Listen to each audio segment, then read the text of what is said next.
A string is a sequence of characters that represents text. It is immutable, meaning that once it is created, it cannot be changed. When operations are performed on a string, a new string is created instead of altering the original. Strings support Unicode encoding, allowing them to contain a wide variety of characters from different languages and special symbols. There are two types of string literals: regular string literals, which are enclosed in double quotes, and verbatim string literals, which use the @ symbol and can span multiple lines. String interpolation allows for embedding expressions within strings, making it easier to create dynamic text.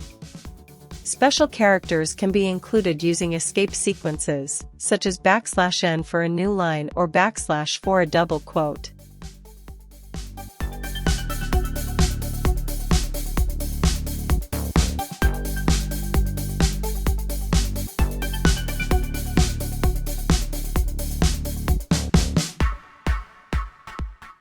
Strings provide a variety of built-in methods that simplify operations like searching, substring extraction, and concatenation. They are essential for managing user input, formatting data, and generating output in applications. The Working with Strings section will provide you with a deeper understanding of these methods and their practical uses.